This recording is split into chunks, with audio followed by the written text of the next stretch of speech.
Hi everyone. Mm, this is my third video. I'm really excited to share this with you.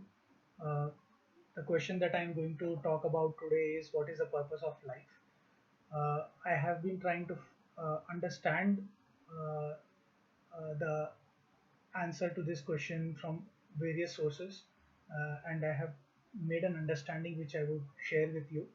Um, let's get started.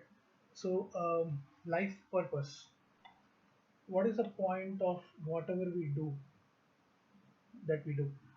Um, we do our duties, we face the challenges of life, bear pain and suffering, we pursue our goals. Um, uh, at the same time, we also try to think about what is the point of all this, right? This question would have come to many of us at some point of time in life. So,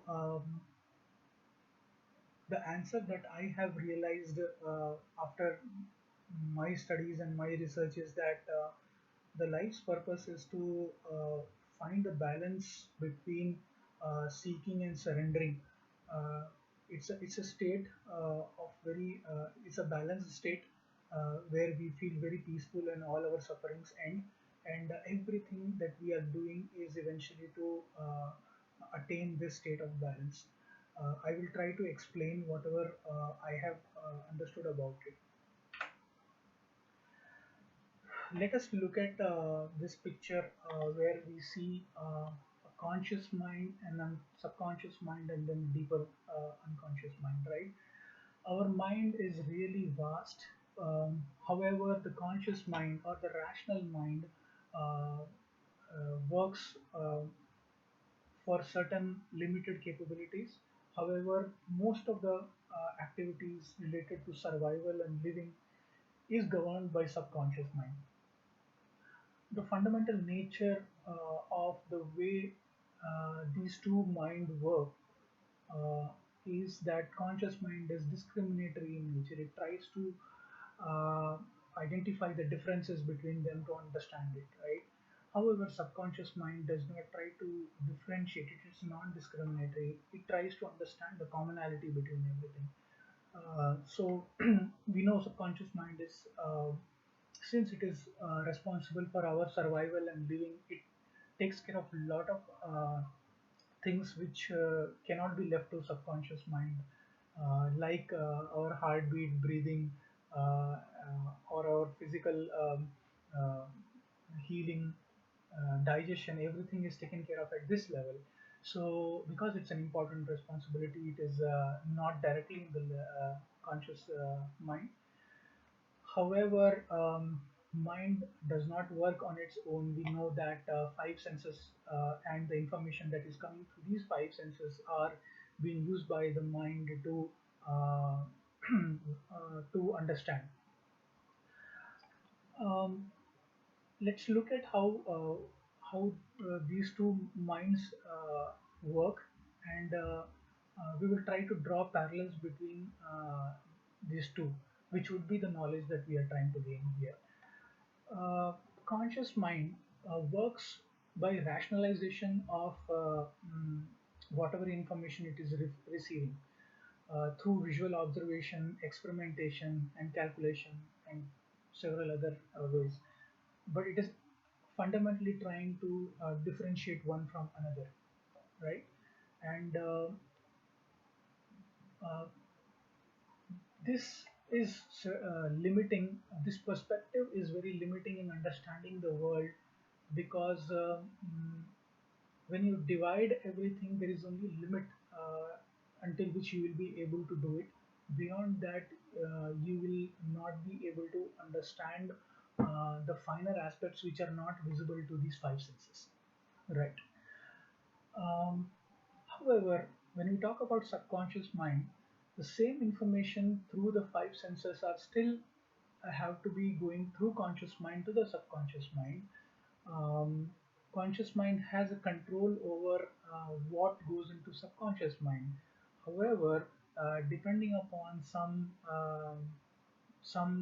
conditions, this gate or this barrier of rationalization is lifted, making it easy for the information to flow to subconscious mind. Um, that uh, that is what most of the religions and spirituality tries to do, because of the limitation of conscious mind. Let us say we are just trying to understand the concept of five elements of the earth, right? In religion and spirituality, we say that everything is made up of these five elements, right? Now, this would seem not rational to a conscious mind, because by visual observation and experimentation, whatever information it is receiving from the senses, it's not able to understand this abstract concept. It believes on evidence, right? So there is no evidence to clearly show to the conscious mind to prove it that everything is made of these five elements.